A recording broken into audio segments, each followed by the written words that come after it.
الحمدللہ رب العالمین والصلاة والسلام علی رسولہ الکریم وبعد۔ مسائل قربانی کے اندر ایک بڑا ہی اہمیت کا حامل مسئلہ ہے کہ قربانی کا وقت کب سے کب تک ہے۔ تو یاد رہے، جو مسلمان نماز عید ادا کر لیتا ہے، اب نماز عید ادا کر لینے کے بعد اس کے لیے قربانی کا وقت شروع ہو گیا، اور یہ وقت اس کا چلے گا 13 ذی الحج کی مغرب تک، غروب آفتاب تک، یعنی 10 ذی الحج عید والا دن، 11 ذی الحج، 12 ذی الحج اور 13 ذی الحج کی مغرب تک۔ میں چند دلائل آپ سامعین و ناظرین کی خدمت میں پیش کرتا ہوں۔ سب سے پہلے تو یہ جانیے کہ نماز عید سے پہلے قربانی کرنے سے رسول اللہ صلی اللہ علیہ وسلم نے منع فرمایا۔ نماز عید سے پہلے قربانی نہیں کی جا سکتی، نماز عید کے بعد قربانی ہوگی۔ اس موقع پر ان لوگوں کے لیے بھی لمحہ فکریہ ہے کہ جو لوگ نماز پڑھتے ہی نہیں ہیں، نماز عید بھی نہیں پڑھتے، قربانیاں کرتے ہیں، انہیں سوچنا چاہیے کہ جو شخص نماز عید ادا ہی نہیں کرتا، اس کی قربانی کس کام کی۔ تو آئیے جانیے رسول اللہ صلی اللہ علیہ وآلہ وسلم کا فرمان مبارک، جو صحیح بخاری اور صحیح مسلم میں ہے۔ آپ نے ایک دن نماز پڑھائی، سیدنا براء بن عازب رضی اللہ تعالیٰ عنہ بیان کرتے ہیں، نماز پڑھانے کے بعد آپ نے فرمایا من صلی صلاتنا، بھائی جس نے ہماری نماز کی طرح نماز پڑھی، نماز عید، واستقبل قبلتنا، اور ہمارے قبلہ کی طرف منہ کر کے نماز اس نے ادا کی، ہمارے قبلہ کو قبلہ تسلیم کیا، فلا يذبح حتى ينصرف، وہ اس وقت تک ذبح نہ کرے، قربانی نہ کرے جب تک کہ وہ نماز پڑھ کے واپس پلٹ نہ جائے۔ نماز عید ادا کر کے جب وہ واپس پلٹے گا تو پھر جا کر وہ قربانی کرے گا۔ دوسری حدیث میں رسول اللہ صلی اللہ علیہ وسلم نے فرمایا ان اول ما نبدأ به في يومنا الصلاة، عید الاضحیٰ کے دن سب سے پہلا جو کام ہم کریں گے وہ کیا کریں گے؟ نماز ادا کریں گے۔ ثم نرجع فننحر، پھر ہم واپس پلٹیں گے اور قربانیاں کریں گے۔ فرمایا من فعله فقد اصاب سنتنا، جس نے ایسا کیا اس نے ہماری سنت پر عمل کیا۔ ومن ذبح قبل، اور جس نے نماز عید ادا کرنے سے پہلے ہی قربانی کر لی، فانما هو لحم قدمه لاهله، تو یہ تو بس ایک گوشت ہے جو اس نے اپنے گھر والوں کے لیے تیار کیا ہے۔ لیس من النسک فی شیء، قربانی کا اس کے ساتھ کوئی بھی تعلق نہیں ہے۔ تو اس سے معلوم ہوا کہ اگر کوئی شخص نماز عید سے پہلے قربانی کر لے یا نماز عید ادا ہی نہ کرے اور قربانیاں کرتا پھرے تو اس کی قربانی شمار نہیں ہوگی۔ یہ فرمان رسول صلی اللہ علیہ وآلہ وسلم بھی صحیح بخاری اور صحیح مسلم میں موجود ہے۔ نماز عید سے پہلے قربانی کا جانور ذبح کرنے والے کے بارے میں رسول اللہ صلی اللہ علیہ وآلہ وسلم نے یہ حکم جاری فرمایا کہ وہ نماز کے بعد ایک دوسرا جانور قربانی کے طور پر ذبح کرے، کیونکہ پہلے والی قربانی کا تو کوئی اعتبار ہی نہیں، اب بعد میں اس نے کرنی ہے اور وہ دوسرا جانور بطور قربانی کے کرے۔ جیسا کہ صحیح بخاری اور صحیح مسلم میں سیدنا انس بن مالک رضی اللہ تعالی عنہ سے مروی ہے، فرماتے نبی کریم صلی اللہ علیہ وسلم نے قربانی کے دن ارشاد فرمایا من کان ذبح قبل الصلاة فلیعد، جس نے نماز سے پہلے ہی قربانی کر لی ہے قربانی دوبارہ کرے، اس کی قربانی کا کوئی اعتبار نہیں، اس کی قربانی شمار ہی نہیں ہوئی۔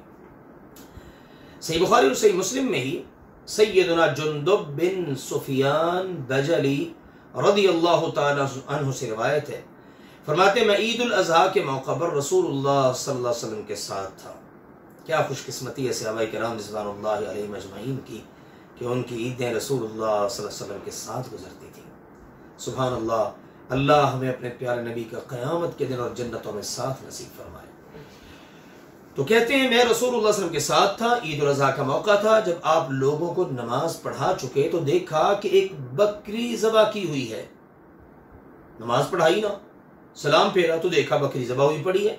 تو رسول اللہ صلی اللہ علیہ وسلم نے فرمایا من ذبح قبل الصلاة فلیذبح شاة مکانہا، اور بھئی جس نے یہ عید کی نماز سے پہلے ہی قربانی کر لی ہے نا، وہ اس کی جگہ پر دوسری بکری کرے۔ جس نے نماز عید کی ادائیگی سے پہلے قربانی کر لی، اب وہ اس کی جگہ پر دوسری بکری ذبح کرے۔ وَمَن لَّمْ يَكُنْ ذَبَحَ فَلْيَذْبَحْ عَلَى اسْمِ اللَّهِ، اور جس نے ابھی تک قربانی نہیں کی وہ اللہ کا نام لے کر قربانی کرے۔ تو ان دلائل سے اللہ کے فضل و کرم سے یہ بات ثابت ہوئی کہ ہم نے قربانی کرنی ہے نماز عید کی ادائیگی کے بعد۔ پہلے دن کر لیں، دوسرے دن کر لیں، تیسرے دن کر لیں، چوتھے دن کر لیں۔ وقت شروع ہوتا ہے نماز عید ادا کر لینے سے۔ نماز عید آپ نے پڑھ لی، وقت شروع، اب یہ چلے گا 4 دن اور 13 ذی الحج کی غروب آفتاب تک چلے گا۔ اللہ ذوالجلال والاکرام کا فرمان مبارک ہے وَيَذْكُرُ اسْمَ اللَّهِ فِي أَيَّامٍ مَّعْلُومَاتٍ عَلَى مَا رَزَقَهُم مِّن بَهِيمَةِ الْأَنْعَامِ، اور ہم نے جو پالتو چار پائے ان کو مہیا کر دیے ہیں ان کی قربانی کرتے ہوئے مقررہ دنوں میں اللہ تعالیٰ کا نام لیں۔ اب مقررہ دن کون سے ہیں؟ رسول اللہ صلی اللہ علیہ وسلم نے ان کو مقرر کیا ہے۔ آپ علیہ الصلوۃ والسلام کا فرمان عالی شان ہے مسند احمد میں اور صحیح ابن حبان میں، اور اسی طرح سے طبرانی کے اندر سیدنا جبیر بن مطعم رضی اللہ تعالی عنہ سے حدیث مروی ہے، فرماتے ہیں وفی کل ایام التشریق ذبح، ایام تشریق سارے کے سارے ذبح کے دن ہیں۔ ایام تشریق سارے کے سارے ذبح کے دن ہیں۔ اور ایام تشریق کون سے ہیں؟ سیدنا عبداللہ بن عباس رضی اللہ تعالیٰ عنہ بیان فرماتے ہیں ایام التشریق، ایام التشریق، ایام التشریق کون سے ہیں؟ فرماتے ہیں یوم النحر، قربانی کا دن یعنی 10 ذی الحجہ، وثلاثۃ ایام بعد، اور اس کے بعد 3 دن۔ 3 اور 1 کتنے ہو گئے؟ 4۔ قربانی کے 4 دن ثابت ہو گئے حدیث رسول اور قول صحابی سے۔ اس لیے عید الاضحیٰ کے بعد تشریق 3 دن ہیں۔ اس کے لیے متعدد کتب کے اندر الحمدللہ یہ بحث موجود ہے، آپ اس کے لیے کتب فقہ کی طرف رجوع کر سکتے ہیں، کتب احادیث کی طرف رجوع کر سکتے ہیں۔ اسی کی بنیاد پر سعودی عرب کی مجلس دائمی برائے علمی تحقیقات اور افتاء نے اپنا ایک فتویٰ جاری کیا اور اس میں بڑا خوبصورت نقطہ بیان کیا۔ فرماتے ہیں ایام الذبح لہدی التمتع والقران والاضحیۃ 4 ایام۔ اہل علم کے سب سے زیادہ صحیح قول کے مطابق حج تمتع کرنے والا شخص، حج قران کرنے والا اور عید کے موقع پر قربانی کرنے والا شخص، اس کے لیے قربانی کے 4 دن ہیں۔ فرماتے یوم العید وثلاثۃ ایام بعدہ، ایک عید کا دن ہے یعنی 10 ذی الحجہ، اور 3 دن اس کے بعد کے ہیں۔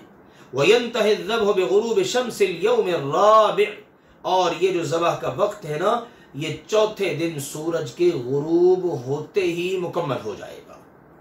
تو ان دلائل سے اللہ کے فضل و کرم سے بات واضح ہو گئی کہ قربانی کے 4 دن ہیں، 10 ذی الحجہ، 11 ذی الحجہ، 12 ذی الحجہ اور 13 ذی الحجہ۔ آپ اس دوران دن میں قربانی کریں، رات میں کریں، جانور کو دن میں ذبح کریں، رات کو ذبح کریں، کسی قسم کی کوئی ممانعت نہیں ہے۔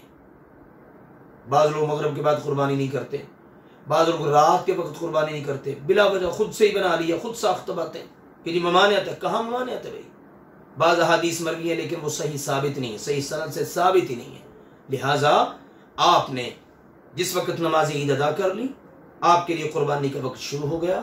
اب آپ اس وقت سے لے کر دن میں قربانی کریں، رات میں کریں، صبح کریں، دوپہر کو کریں، شام کو کریں، مغرب کے بعد کریں، عشاء کے بعد کریں۔ آپ نے 13 ذی الحجہ کی مغرب یعنی غروب آفتاب تک آپ نے اللہ کے فضل و کرم سے قربانی کے عمل کو سر انجام دینا ہے۔ یہ ہمارے پیارے نبی کریم صلی اللہ علیہ وسلم کی تعلیمات ہیں۔ اللہ ذوالجلال والاکرام ہم سب کو قرآن و سنت کا فہم عطا کرے اور عید الاضحیٰ کا خوبصورت موقع سنت کی اداؤں کے مطابق گزارنے کے اللہ ہمیں توفیق عطا فرمائے۔ وآخر دعوانا ان الحمد للہ رب العالمین۔